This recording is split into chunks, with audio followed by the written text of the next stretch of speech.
Hello and welcome to Women of the Middle East podcast. Women of the Middle East. This podcast relates the realities of Arab women and their rich and diverse experiences. It aims to present the multiplicity of their voices and wishes to break overdue cultural stereotypes about women of the Middle East. My name is Amal Al-Malki. I'm a feminist, scholar, and educator. This is Women of the Middle East podcast. Hello and welcome to Season 6 of Women of the Middle East podcast. Today we have a very special guest, Shurooq Amin. Shurooq, welcome to Women of the Middle East podcast. Thank you so much for having me. I really appreciate it. It's an honor and a pleasure to be here. Thank you so much for being with us. I'm lucky to host and converse with women who dared to take over and control their own narrative. And you are one who has done this and more. You've embodied different creative modalities to rewrite your own story and redefine your own identity and simultaneously reimagine new realities for other women. I want to keep your impressive bio aside and ask, how do you describe yourself to begin with? Oh my gosh. Why are we starting with how I describe myself? It's a loaded question. I guess for me, it summarizes very simply in that I went from a place many years ago where I was either a woman or an artist or a mother and now I'm in a place where my identity is all of these things. I am an artist, a mother, a woman, a daughter, a sister, a rebel, peaceful freedom fighter, whatever you want to call it, ceiling smasher. All of these things are all encompassed in one identity, which is the identity of the human being and the soul that is me. I don't differentiate between them. They've all learned and transformed over the years and all merged into this one entity. And that's how I see it. I've just started writing my first non-academic book, which is based on personal accounts really and experiences. And my technique is to extract certain themes around which my whole life has revolved, basically. And through which my story can be told. So in this season, I apply this strategy to my discussion with the amazing ladies I talked to. And therefore, our conversation will focus on certain main themes that I've extracted from your own story. And it's amazing how our stories really intersect. So let's begin, of course, by our gender identity. The first theme is on being a woman. What does it mean to be a woman? And from this specific area of ours, we both belong to the Arabian Gulf, Kuwait and Qatar. There are many commonalities between us and differences, definitely. Mm-hmm. So how do you describe yourself as a Kuwaiti woman? Yeah. I mean, I think of it as a dichotomy, really. Being a woman is a strength and a weakness at the same time. It is empowering, but also can be humiliating based on the situation you're in and where you are and who you're dealing with. It can be an advantage and it can be a disadvantage. So this is what I've learned is that we cannot say that being a woman is one way or another. However, I'm very connected to my own feminine spirit, my own femininity. I'm very connected to being a woman. I love being a woman. I totally take advantage of the power that being a woman gives me, especially after being a mother. And I think being a mother really made me stronger. And I know a lot of people think it's actually a weakness because your kids are your weakness. Of course, they are my weakness. They're my Achilles heel. If something happens to them, I'm devastated. But it's also my strength because I want a world where I feel is safe for my children to grow up in. So everything I do it for the sake of the fact that I am a mother and I have children. I do not want them to go through the things that I went through, the struggles I went through to reach this place of confidence and empowerment. I want to pave the way for them. I want to be a role model for them. And I want to show them that, yes, you can be different. You may not always fit in. You may not be the same as the others, but there is also advantage in that because that means that is your special power. That is your superhuman power. And that is what you're offering to the world. So I feel that actually being a woman, and especially being a mother, it really is what gave me the strength and fearlessness to speak up as an artist. So again, they are all intersected. They are all one identity. They are all one thing. And that place of being an artist who is also a single mother is actually the place that gives me the most fear and the most power and courage, because I feel the fear but I do it anyway, right? But yeah, I think it's definitely one of the things that comes to mind is that if I had been a male artist, would I have gotten the backlash that I did? Would I have gotten would I have been berated as much? Would I have been criticized as much? Would my shows have been shut down if I had been a male artist? No, definitely not. And therein lies a different argument, of course. Now, again, going back to being a woman from Kuwait, how did gender roles and expectations play a role in you becoming an artist, a mother, a rebel, like they call you, given the fact that those gendered roles don't automatically lead to where you have become, right? Yeah, not at all. Yeah, I grew up hearing that art is just a hobby. I grew up hearing, no, you can't say this. No, you can't do this.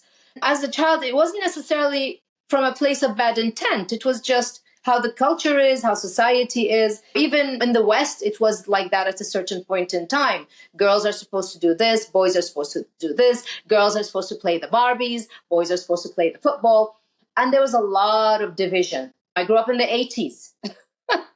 The 70s and 80s. It's all about those gender roles, defining exact distinct gender roles, male, female, blue, pink. It was all about that. So it was especially difficult to speak up, and especially difficult to know deep down that, no, but I don't think this way. I don't feel this way. I think like this. And society is telling me I shouldn't. And I'm feeling this way. And society is telling me I couldn't. And so it was always an uphill struggle. It was a constant uphill struggle. And I could see that one way of surviving in society was to go with the flow and to conform and not ruffle feathers or rock the boat. And I just couldn't do it. I just couldn't do it. And that's why I was always labeled a rebel, even at school, even just as a student. I just could not be not myself. I could not be authentic to myself. I just never had it in me. And I don't know if it's an inbuilt thing or what, because I certainly wasn't raised this way. I was raised to conform. And I just couldn't. I just could not do it. I drove my mom insane, drove her crazy. It was always a struggle between me and my mother growing up because of this. She just wanted she wanted me to be a nice little girl who just got married and had kids. And eventually I did get married and have kids, but it wasn't the way she expected it. And it wasn't her plan. And so, yeah, definitely gender roles are huge. And I find that now we live in a world where it's the complete opposite. And there is everything is non-binary, and there's non-divisions, and everything is free-flowing. And so now it's a different world, and my kids are living in a different world. So obviously, girls who are growing up now may not necessarily feel those struggles as much, but still, in our societies, there are smaller communities within societies that this expansion, the collective expansion, does not reach them. And those are people that message me. These are the girls and the boys that send me DMs or emails and need my help, or just thank me for my voice or something like that.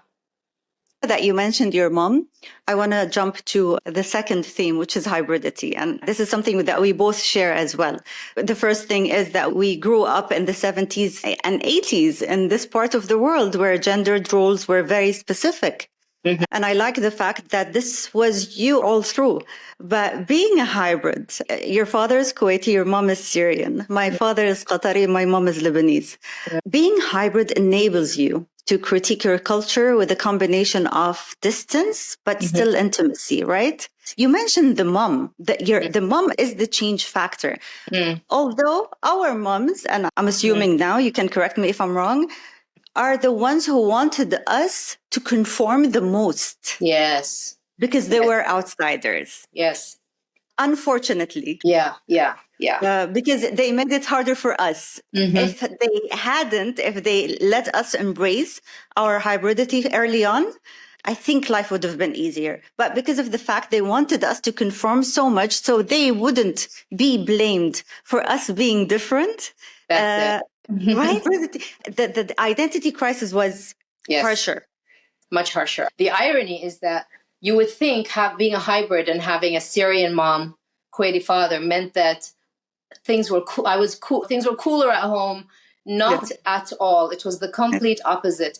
In fact, my father was the cool guy, the good cop, and my mom was the bad cop, the strict one, the one who she was so fearful to be judged as a Syrian or a non-Kuwaiti that she made sure that we adhered to everything Kuwaiti and everything local and everything conforming to society.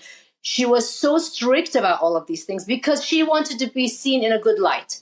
Yeah. And while my father was alive, this wasn't as overpowering, let's say, because we would get away with murder with my dad. He was the kindest, gentlest soul. But when he passed away and his kind of peaceful, unconditionally loving influence wasn't there anymore, and all the attention was on my mom as a single Syrian mom raising Kuwaiti children alone, there was so much pressure from the family, close family and extended family, on her. How is she going to raise this? How is this Surya going to raise these Kuwaiti and our Kuwaiti kids? So there was even more pressure. I don't blame her. There was so much pressure on her to be seen in a certain way and to live up to the expectations of being the wife of a Kuwaiti and the mother of Kuwaiti kids. That poor woman, she also had her own struggles in that sense, that she had to really be extra strict. And in being extra strict and not understanding of what we were going through, especially as we were in British schools and our education was co-ed education at a time in Kuwait where all the schools were not co-ed.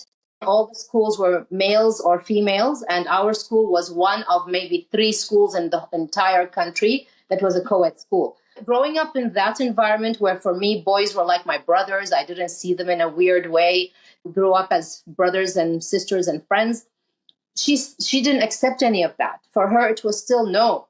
Boys are no, girls separate, boys separate, that sort of thing. And the clothes, I was more open with the way I dressed. She tried to make me dress more modest, all of these things.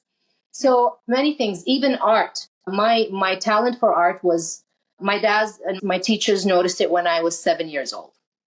And by 13, I was painting in oils already and was winning awards at school. So it was obvious that I had some kind of an innate talent that I wasn't nurturing, I wasn't growing because I wasn't aware of it.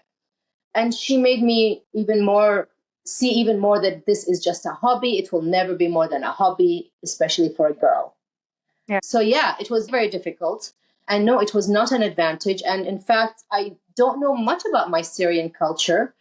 I hardly even went to Syria. And this, I'm talking before the war. This is when Syria was really flourishing and people were going there, and the culture and the literature and the poetry and the art was amazing. Yeah. I still wasn't going there. I still didn't. I had so many family there. I still didn't go, and I maybe went twice in my whole life. So the two interrelated themes, of course, being a hybrid woman. Let me read this paragraph from your bio, and I'm going to stand on 2 things. Amin continues to push boundaries. Aren't we just tired with pushing boundaries, Shurooq? Isn't it time for us to break through those boundaries of what it means to be an Arab Muslim woman and a mother? Break stereotypes, of course, but also for a woman in her 50s to live outside of the socio-political box that she was born and bred into. Shurooq, I take my hat off to you. My 50s are just around the corner. And I started reading.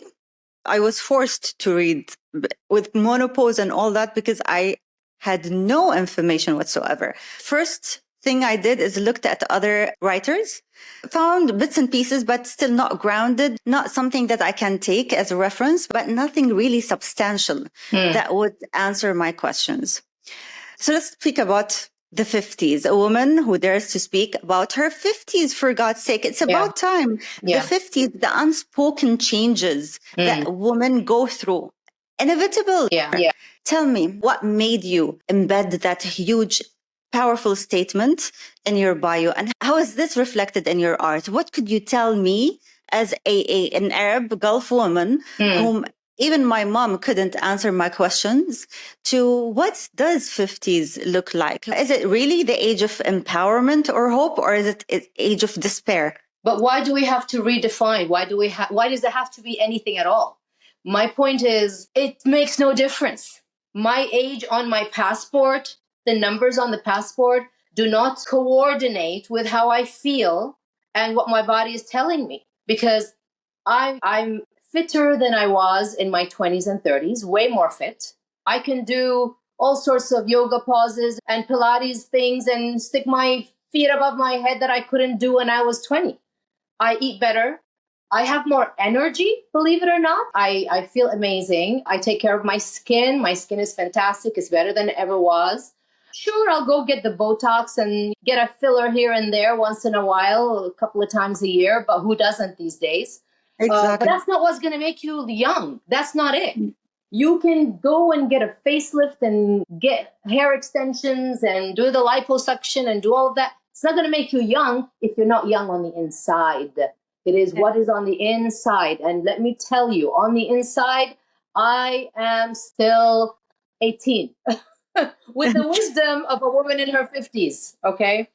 I wake up and I have this feeling that something magical is going to happen. Something exciting is going to happen. I don't know what it is, but I know it's around the corner. I am very spiritual. I am very connected.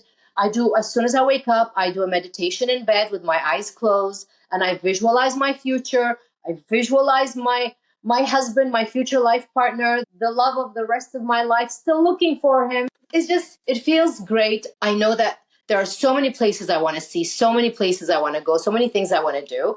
My next project is I want to learn how to DJ. I want to be able to DJ and mix music and stuff. I do a lot of things on this side. By the way, I have certificates in being a boat captain. I'm actually a hoy captain. Wow. I'm licensed, okay? I have a certificate and a license in Pilates for all the machines. I have a certificate in interior design and decorating. What else do I have? In feng-shuied consultation. Wow. I dabble in a lot of things besides being an artist and a poet and a mentor and a mother and all of these things. So clearly, I'm not a person who sits around and wastes time. I use my time very efficiently. My time is so precious to me. And I don't feel I can put my head on a pillow and sleep at night unless in that day I've done three things. I've told the people that I love them, and that means all my 4 kids and anyone else out there. I've done one thing that I can be proud of that day, and that I laughed at least once. So if I've had a day without one of these 3 things, it's not a good day for me. And that's just for me how I balance my soul. That's how I balance it. That I laughed today. So there's a lot to be grateful for. Gratitude is absolutely important, but that comes with the meditations that I do in the morning. I'm always just grateful that I woke up. It's a miracle to wake up. And guess what? It's a privilege to be in my 50s, because what is the alternative? Death. The alternative is death. Okay? Everyone out there is going to get old. If you're lucky. If you're lucky, you're going to get old. It is an absolute privilege to get old. But the only thing is, how are you aging? And how we are aging is very important. People who give up, sit at home, retire and sit at home. By the way, technically I am retired because I was teaching at Kuwait University and I retired from teaching. That doesn't mean I retired from life. No. Okay? No.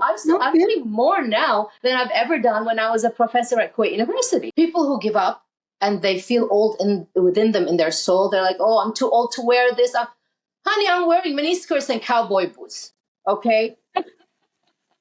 I work hard for these legs, and they are going to be seen in a mini skirt and cowboy boots. Okay? Life is beautiful. It's fantastic. There's so much to do, and it really is. And I have this dream of being a philanthropist and starting my own foundation, and I want to help all the orphans, and I want to help all the kids. And I really want to do volunteer work, and I really want to do big, like, United Nations work. I just haven't had the opportunity yet. However, and I'm going to save this to the end of the podcast, an opportunity did fall in my lap yesterday, but we'll talk about it at the very end. So everything you said, Shurooq, is beautiful. And this is why I am having this conversation with you, because we need to start having this conversation. Our generation needs to redefine what 50s mean. Remember, Exactly. our mothers at 30 felt old because they got married so early, right? Yes, it's different. I feel very young, and I feel that, oh my God, I have so many things to do. I haven't done it yet. I've done certain things that will be always a part of my legacy, but there's much more to be done. Yes, absolutely. And the great thing about being at this age is that you have experience and wisdom, and yet at the same time, you have the energy, you have the youthful soul, you have the willfulness. So you have the best of both worlds. This is why, for me, one of the very, very important causes that I always, if someone asks me, I always participate in is things related to periods and menstruation and all of these things. Yeah. So I've contributed and participated in many projects that are awareness projects of menstruation in the world. Some of them were very big projects where they go to different villages and they try to help the girls be more open about their periods and provide sanitary pads and things like that and all of these things. And I've done a lot of artworks on periods and bleeding. I've done a lot of poems. I've written a lot of poems about the taboo of the period. And I've written about the beauty of that red flow and that blood, because that is where life comes from. That is where, it's passion, it's life, it's transformation, it's growth. So there's nothing to be ashamed of, and there's nothing to be embarrassed or uncomfortable about. And the more we talk about it, the more we normalize it. And this is a very important conversation. Absolutely. Now, the second point in that paragraph was being a rebel, right? And which you're usually described as the woman activist, the rebel, pushing boundaries. Is this what you want, to push boundaries? It's not about what I want. I honestly didn't go out of my way to do any of this stuff. For me, it all started with, feeling this is very unjust. Yes, I know the world is not fair. However, I can say something about it. I can do something about it. And that's how it started from. For me, that's where all the paintings and the art stemmed from. It stemmed from this sense of kind of anger and injustice and frustration and my hands tied that I can't really speak up. And so I made my art speak up for me. I created these paintings that spoke up visually very boldly. And I had no clue of the domino effect or the consequences. I had no clue of the impact. I didn't set out for that result or that impact. And so when I found myself, years within the next few years after the first shutdown of my first show, then the second shutdown of my second show, and it became a pattern that they are trying to silence me. They are out to get me. It's not a one-time thing. It's a pattern. For me, that's where I released the resistance and accepted the role of spokesperson for freedom of expression, spokesperson for the underrepresented voices, spokesperson for the abused women, spokesperson for the LGBTQ community, all of it. I accepted because I was thrown in that role. I was told, please come and speak about this. Please, you're invited to do this. Please, you're invited to speak here. With time, with me just organically doing all of these things and participating in all of these causes, I instinctively just became it. And I just accepted it. And now I'm just flowing with it. It works because until now, I don't know why, but apparently I'm fearless. But I don't feel I'm fearless. I don't know. That neural pathway in your brain that tells you to be quiet when you're supposed to be quiet, or to not say this thing in the presence of these people, doesn't exist in my head. That's it. And I don't care about the consequences. I don't ever do anything thinking about consequences, in the sense that when I'm creating art, I'm not thinking, oh, what if it gets shut down, or what if they ban this painting? Okay, let me make it a little bit more comfortable for them. No, I don't want them to be comfortable. I don't self-censor. I don't want to comfort anyone. If you're uncomfortable seeing the painting, it means you see yourself in the painting. If you're uncomfortable reading the words of this poem, it means you are relating to the character in this poem, and so on. I have no qualms about speaking the truth and exposing hypocrisy and criticizing and giving my point of view and my opinion. And yeah, I don't have a problem with it. And a lot of people tell me, but aren't you scared? And what about your kids and this and that? But no, my kids, I need to be this way precisely because I have kids. Not in spite of, precisely because I have kids. I have to be even more this way because I'm trying to show my kids that don't silence yourself, don't censor yourself, don't, as they say, dim your light to make other people comfortable and shine bright so that they can shine. So and stand for what you believe in, and you do. And so you're an activist by default. Yeah. And you're keen on engaging all your audiences and all of their senses. And this is what makes you very unique, right? Because you're an artist, you're a poet, you're a storyteller, you're many things at the same time. A female activist practicing her agency to resist and defy, trailblazer, creating a new path for activism. You're not intentionally there to anger them, but you are exposing the hypocrisy in our societies. You are. And this is going to anger them. And let them be angry. Let them. Yeah. And you are exposing the injustices, right? Yeah, exactly. From very basic things like virginity. Why are girls still being killed in honor killings because they lost their virginity when their brothers are screwing around randomly? No. If you're following religion and you're following what is supposed to be forbidden or not forbidden, it's not okay for both girls and boys. But our culture is not applying that. They blame it on Islam, but actually Islam didn't say that.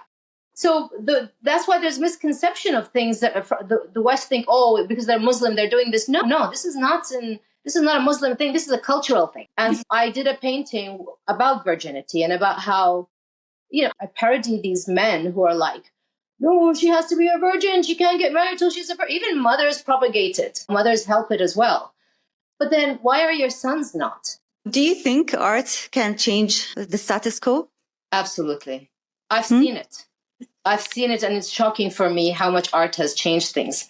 Because after my work got out, and ironically, thanks to the censorship, it got out on an international level, and it got picked up on the West, and I've seen the impact. Specifically, let's take, for example, a period in time after my first shutdown, the first time they shut down one of my shows. After that, a lot of panel discussions popped up in the country about censorship in art, censorship in literature, all of these things. A lot of debates took place, peaceful debates. A lot of people went walking in the street, carrying banners. There's a lot of, suddenly people woke up, suddenly people were talking. All of this happened because of my exhibition, because of my paintings.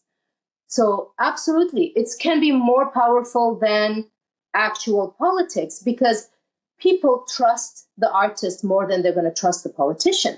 As an artist, my goal was never politics. My goal was never to get into politics. My goal was to open a dialogue of these taboo topics in society in the hope that by talking about them and normalizing them, that maybe now we can create some change, some bylaws, some regulations. Things can slowly progress and get better because people are more open to discussion.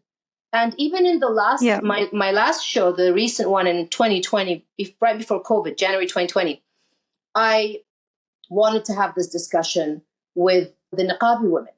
That why can't we have a discussion together? Why can't we be friends? Why is this something that's not going to make us friends? I don't understand. You can have your ideas, I can have my ideas, but at the end of the day, we're two good people. We can be friends and we can have a conversation. So I brought her into my show symbolically by having the sculptural mannequins within the show. They're part of the show. So actually people came in and they thought they were real human beings and they would actually try to interact with them. And then they realized, oh, it's the statue, it's not going to talk. And that was one of the reasons why it was shut down, not just because there was alcohol in the paintings. It was the cultural conversation. And again, because they didn't take the time to bother to ask, what is this? What are we seeing? What are we supposed to understand here? They didn't take that time to ask. They just saw something they didn't understand, made them uncomfortable. Oh my God, is she making fun of us? And they shut it down. Wow.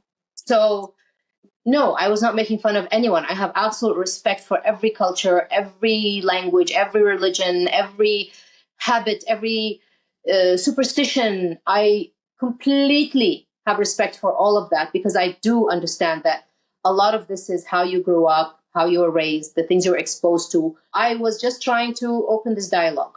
I truly believe that we should be able to talk about things in order to be able to fix problems and heal society.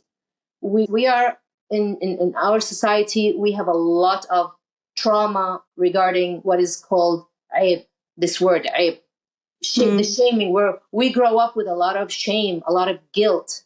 And it takes us, honestly, it took me decades to finally reach a place in my 50s where I'm finally not guilty for anything, not ashamed of anything.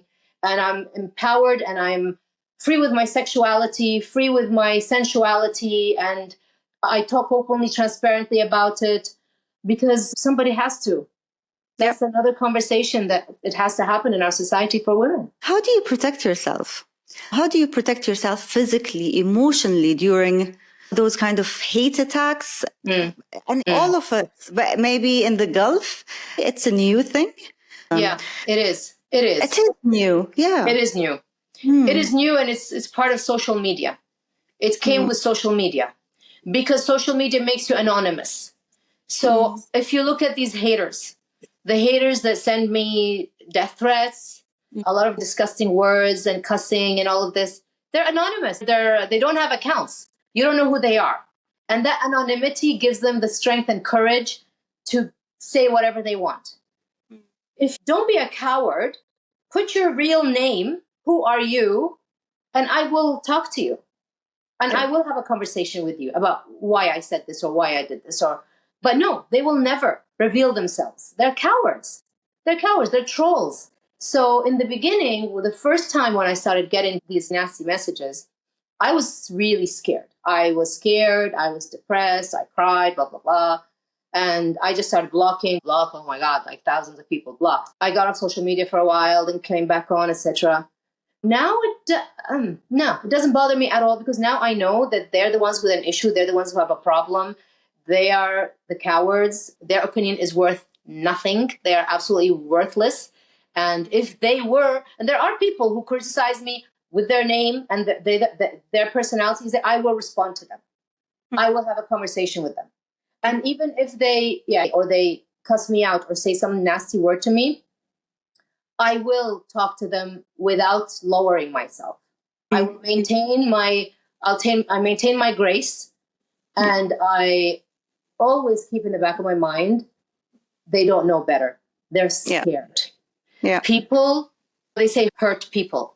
These are people who are hurt, who are scared. These are people who are so worried about losing their language, losing their culture, losing their habits, their traditions.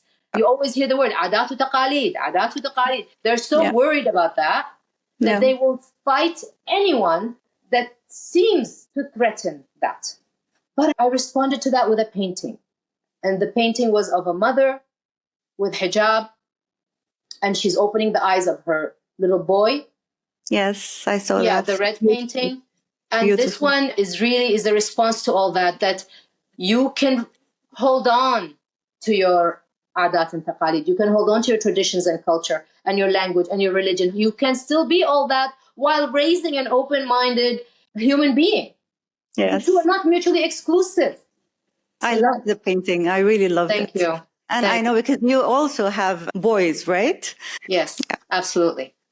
And that's why it's very important for me as a mother to two boys. I have two boys and two girls. As a mother to these two boys, that they see that this is their mother. That is really important for me. You said something at the beginning. Yes, we got scared. The same happened with me. And I've been publicly attacked several times. The last attack was around a year and a half, 2 years ago. I didn't run away this time. I didn't hide. On the contrary, I accepted every public invitation during that period. I reached out to women I look up to, and they made me feel sane again. And I made myself accessible to.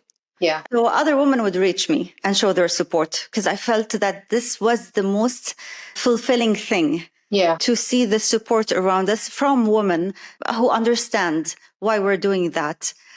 This is where I want to know more about what's next. What's next for you? Okay, so I am preparing for 2 shows for next year. The subject I'm trying to tackle this time and open a dialogue about, it's all about women, and it doesn't have any men there. And it's all about reclaiming our power from the past, because we are so connected to our past and we are so connected to our culture and our traditions. And there seems to be the struggle. Society is not able to marry the two. I'm going to show them how you can marry the two. I'm going to help them find a way. It's a little bit of a solution, a little bit of a healing. So it's a little bit different for me in that sense, but it's obviously an organic development from where I came to where I'm going. So, because a lot of people say, oh, but you're always showing the problems. Why don't you show solutions? I don't have the answers. I'm not a magician. I don't have the answers. But I am going to show what I believe will heal, let's say. So that's what I'm doing. It's something about women reclaiming their power from their past. And Will also, I get an invitation? Absolutely, of course. واحدة. Inshallah, definitely. I'll be there. Inshallah. Yeah. Inshallah. And in terms of activism, I haven't announced it anywhere yet, by the way. I'm announcing it for the first time with you. I've been invited to be part of the World Liberty Congress, which is like a peaceful, nonviolent freedom fighting organization. And it was founded by some extremely powerful and brilliant leaders like Garry Kasparov, the Russian dissident and the chess player, and Leopold Lopez, the Venezuelan opposition leader. There's some amazing names. There's amazing people who founded this. And it's very new. It was founded last year, apparently. And it has been created to fight for freedom and fight for human rights. And they want leaders in every region of the world to represent. And so they've invited me to come in November to the Congress and to represent Kuwait as part of the MENA region. There will be 6 of us, 6 leaders from the MENA region. One of them is me for Kuwait. And I'll be working with them, with NGOs, with world leaders, with the charities, traveling the world and just helping. So I'm really excited about this. And they invited me. There was a paragraph they sent as part of the invitation that really warmed my heart and made me validated and made me feel like everything I'm doing. And they said something along the lines of, we are recognizing you for the work you've done as a peaceful, nonviolent freedom fighter, and so on. And so that really is huge for me. So I'm really excited about this. I haven't told anyone about this yet. Congratulations, deserved. You'll be representing Arab women, really, because it is important what you do. And it's very important that we all come together and have one voice, but a voice that really takes in all of our differences too. Because after all, we all want the same thing. We want social justice. We want gender equality. We want dignity. Right? And the differences shouldn't keep us apart. Yeah. I always say this, exactly what you just said. I always say, all of us human beings at our core, we all want the same things. We all want to be loved. We all want shelter. We all want enough food. We all want to not worry about money. And we all want to take care of our loved ones and families and find our purpose. That's it. All of us, every single human being, whether it's a baker or a gas station attendant or a CEO or an actress, or at the core of it, we all want these basic things. True. It's a pleasure to have you on Women of the Middle East podcast. Welcome to the club. Yeah, thank you for having me in the club. We grow the support system and we grow the circle. And as you said, all of us, our voices, each one of us has a voice. Each one of us is speaking. This is a start. This is the growth. This is the development. Moving on to a fantastic future. Thank you so much. My pleasure. Thank you for having me. This is Women of the Middle East podcast. Thank you for listening and watching. To stay up to date with Women of the Middle East podcast, you can subscribe and don't forget to rate us. If you would like to contact me directly, you can do so on Instagram or via email.